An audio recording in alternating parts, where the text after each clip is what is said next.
Okay, so first of all, let's discuss the preparation of phosphogenes. तो reaction of phosphorus pentachloride यानी कि ये जो हमारे पास फॉस्फोरस पेंटाक्लोराइड है, जब हम उसको towards basic reagent such as ammonia और वाटर, जब हम इसको रिएक्ट कराते हैं, तो जैसे हमने PCl5 को मैंने H2O के साथ रिएक्ट करवाया, तो ये क्या करेगा, यहाँ से HCl जो है वो रिमूव हो जाएगा। HCl का मॉलिक्यूल रिमूव हो गया और बाकी सारी हम एक एक साथ लिख देंगे। Okay, then we have the next which is PCl5 plus. इस बार हमने क्या किया है, हमने 4 मॉलिक्यूल लिए हैं H2O के। तो जब हमने 4 मॉलिक्यूल लिए हैं H2O के, तो ये बनाएगा H3PO4 प्लस 5H2O। अब हमारा जो ग्रेजुअल पॉलीमराइजेशन है वो होता है जब हमने उसको क्या करवाया है, with loss of ammonia to yield phosphine as ultimate product. तो ये हमारे पास ये फॉस्फेम बना अल्टीमेट प्रोडक्ट जब हम उसको अमोनिया के साथ रिएक्ट करा रहे हैं। So if product was monomer, its structure could be ऐसा, और अगर मोनोमर है तो उसका स्ट्रक्चर ऐसा होगा which is analogous to organic nitrile. Analogous मतलब इसी की तरह दिखाई देता है। उसके बाद जो ओरिजिनल फॉस्फोनाइट्रल कंपाउंड्स हैं वो by analogy with benzene, borazenes, these compound have become known as phosphazenes। तो हम इनको phosphazenes इसीलिए बोलते हैं क्योंकि इसका जो स्ट्रक्चर है वो किसके साथ एनालॉगस है, वो है बेंजीन के साथ एनालॉगस, दैट इज़ बोराजीन। तो इसीलिए हम इसको फॉस्फाजीन कहते हैं। अब जो इसका मेजर प्रोडक्ट है वो है N=3, यानी कि ये ट्राइमर फॉर्म में स्ट्रक्चर बनाता है अपना। और जो इसका स्मॉल अमाउंट ऑफ टेट्रामर है वो भी हमें मिलता है, जिसमें N8 है, यानी कि फॉस्फोरस जो है वो 8 होंगे।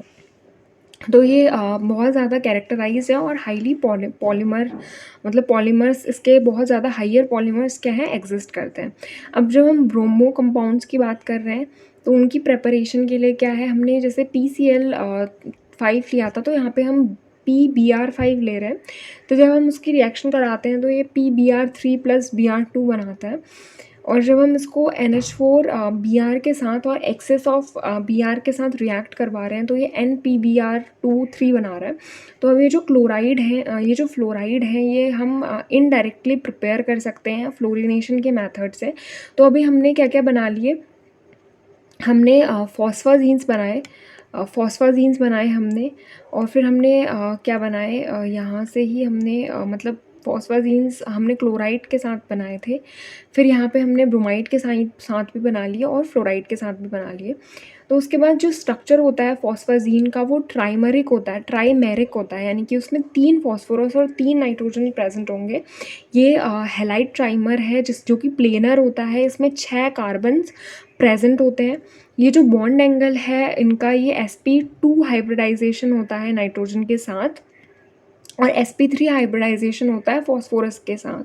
तो जो दो sp2 वाले कार्बन होते हैं, सॉरी, तो जो दो sp2 वाले नाइट्रोजन होते हैं उनमें क्या होता है, एक इलेक्ट्रॉन होता है और हर एक क्या है, सिग्मा बॉन्ड होता है। इसके अलावा इसमें 3 क्या होते हैं, लोन पेयर्स प्रेजेंट होते हैं। So this leaves one left for unhybridization. तो ये बेसिकली जो स्ट्रक्चर है पूरा बेंजीन की तरह है, बट यहाँ पे एक चीज़ में जो डिफरेंस है वो ये है कि यहाँ पे क्या प्रेजेंट है, बेंजीन में जैसे यहाँ पे कार्बन कार्बन प्रेजेंट होते हैं, तो यहाँ पे जैसे इस तरीके से हमारा बेंजीन होता है, ऐसा हमारा स्ट्रक्चर होता है बेंजीन का। तो इसमें क्या है, if I am making it wrong, so benzene is like this only, और इसके अल्टरनेटिव पे क्या प्रेजेंट होते हैं, डबल बॉन्ड प्रेजेंट होते हैं। तो ये this is carbon only and यहाँ पे एच प्रेजेंट होता है। तो अब क्योंकि ये क्या है, इनऑर्गेनिक कंपाउंड्स पढ़ रहे हैं हम, और इनऑर्गेनिक में क्या है कि जो कार्बन है वो प्रेजेंट नहीं है और हाइड्रोजन प्रेजेंट नहीं है बैकबोन की तरीके से। तो यहाँ पे क्या प्रेजेंट है, क्लोरीन जो है वो अटैच है, और नाइट्रोजन और फॉस्फोरस। तो अल्टरनेटिव जगह पे क्या है, नाइट्रोजन प्रेजेंट है, और अल्टरनेटिव जगह पे क्या है, फॉस्फोरस प्रेजेंट है, और यहाँ पे क्लोराइड प्रेजेंट है। तो ये इस तरीके का स्ट्रक्चर है। फिर अब जब हम इसको देखो, जब इसका मॉलिक्यूलर स्ट्रक्चर हमने डिपिक्ट किया है, तो ये जो एंगल है ये क्या है, अंदर वाले जो इंटीरियर एंगल हैं वो कितने हैं हमारे 118 डिग्री के हैं, और जो बाहर वाले एंगल हैं वो 158 डिग्री के हैं, और जो क्लोरीन और क्लोरीन के बीच में बाहर का एंगल है वो 108 डिग्री का है। तो यहाँ पे हमको ये रिजोनेंस स्ट्रक्चर दिखाया हुआ है, ये एक्सरे स्ट्रक्चर है। तो ये जो होती है ये बेंजीन की तरह एरोमेटिसिटी जो है वो इंडिकेट कर रही है। लेकिन जैसे बेंजीन में क्या थे, पाई बॉन्डिंग थी, वैसे ही फॉस्फाजीन में क्या है, डी पाई और पी पाई बॉन्डिंग प्रेजेंट है। So there are two depictions offer for such d pi bond. तो डी पाई बॉन्डिंग के लिए दो डिपिक्शंस हैं। तो इस फॉस्फाजीन की सीरीज़ में जो सब्स्टिट्यूशन है हेलोजन का, वो रिज़ल्ट करता है कॉन्ट्रैक्ट करने में डी ऑर्बिटल को, और बहुत ज़्यादा एफिशिएंटली ये जो पाई बॉन्डिंग रिंग है उसे फॉर्म करता है। अभी जो अनसिमेट्रिकल सब्स्टिट्यूशंस हैं ये अलाउ करते हैं जो नॉर्मल प्लेनर रिंग है उसको बेंड करने में। इसका एक बहुत अच्छा एग्जांपल है टेट्रा फ्लोरो ट्राई फॉस्फो ट्राई ट्राइजीन। तो यहाँ पे ये क्या है, फिनाइल ग्रुप अटैच्ड है और यहाँ पे फ्लोरीन्स हैं ये।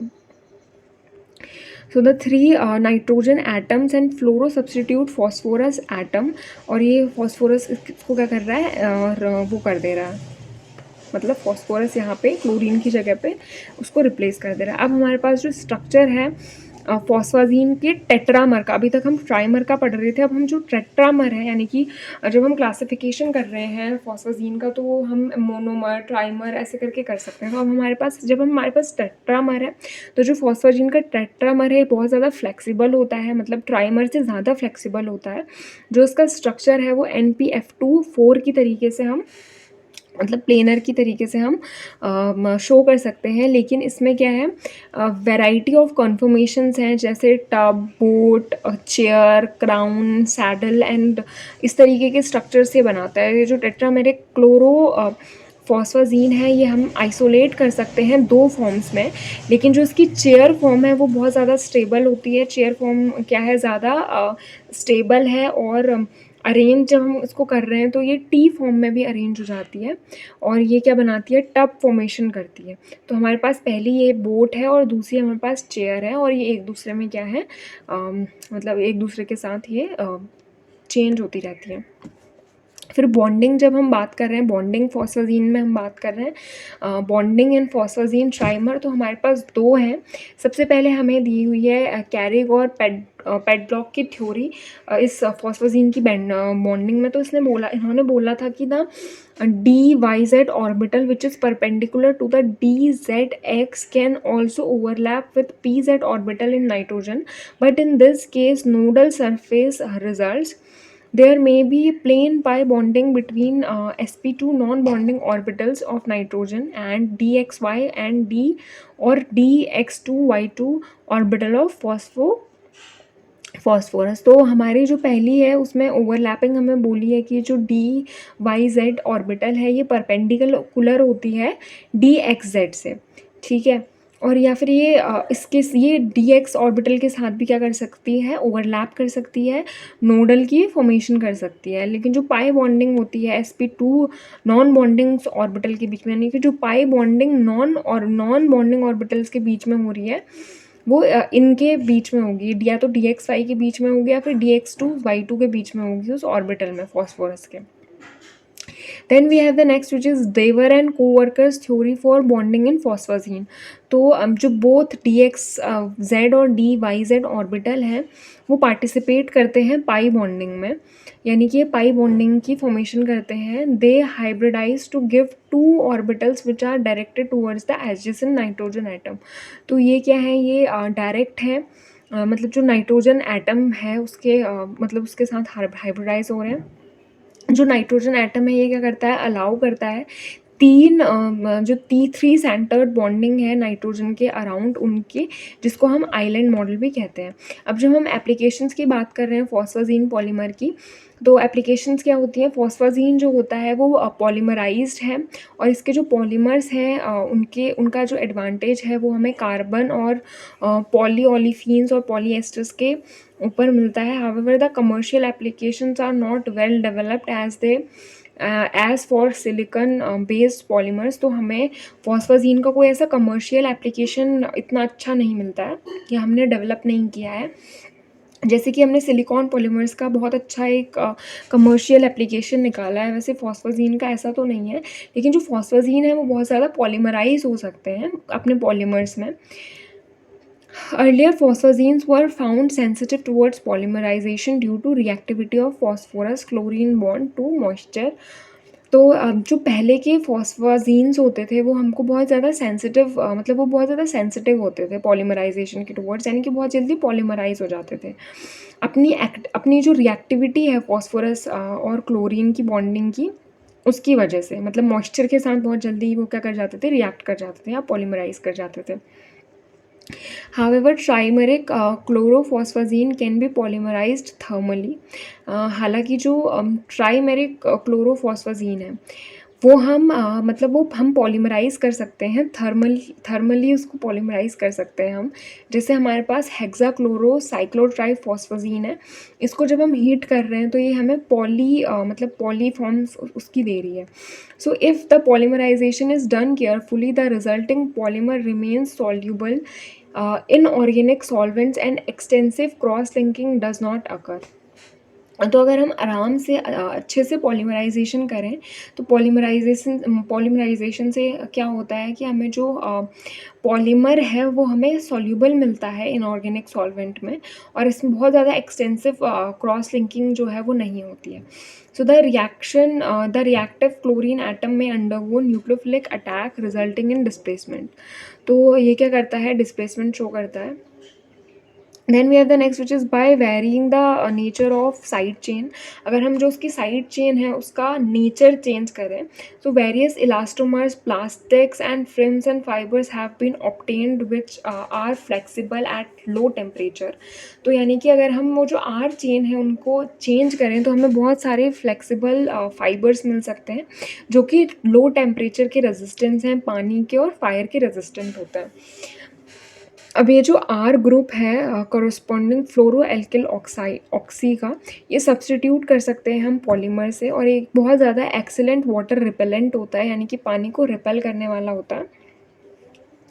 Don't interact with living tissues के साथ इंटरैक्ट नहीं करता। They are utilized in fabrications, artificial blood vessel and prosthetic devices. तो हम इनके मतलब आर्टिफिशियल ब्लड वेसल्स के फाइब्रिकेशन में हम इनको यूज़ कर सकते हैं। Then we have the next, which is the hydrolytic stability of phosphazine polymer make them suitable as structural material। यानी कि हाइड्रोलाइटिक स्टेबिलिटी, यानी कि जब पानी में बहुत ज़्यादा स्टेबल होते हैं तो इस वजह से ये क्या होते हैं, बहुत ज़्यादा सूटेबल मटेरियल होते हैं जो हाइड्रोलाइटिक सेंसिटिव फॉस्फाजीन्स होते हैं उनके सिंथेसिस के लिए। ये हमको स्लो रिलीज ड्रग्स बनाने में हेल्प करते हैं। इसके अलावा जो बहुत सारे वेरियस स्टेरॉइड्स होते हैं, एंटीबायोटिक्स होते हैं और कैटिकोलामाइंस होते हैं, जैसे कि डोपामाइन हो गया या एपिनेफ्रिन हो गया, ये लिंक होते हैं फॉस्फाजीन स्केलेटन से, जो कि स्लो हाइड्रोलिसिस करते हैं उस ड्रग का। तो हमारे पास यहाँ पे स्टेरॉइड बॉन्ड है, ये कैटेकोलामाइन बॉन्ड है, और ये क्या है, सल्फाडाइजीन बॉन्ड है।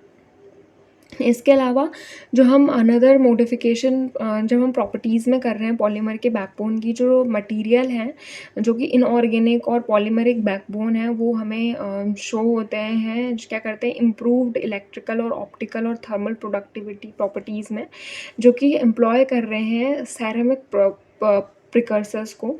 अब रिसेंटली मैनर और एलोक ने ये शो किया था कि ये जो PCl2 ग्रुप है, ये Cl क्या कर रहा है, फॉर्म कर रहा है पॉली कार्बोक्सिल कार्बोफॉस्फाजीन को कार्बन की बैकबोन के साथ। तो हमारे पास ये है फॉस्फाजीन का स्ट्रक्चर, और ये क्या कर रहा है, हम इसको एक हम लीनियर चेन में कन्वर्ट कर रहे हैं 120 डिग्री सेल्सियस में।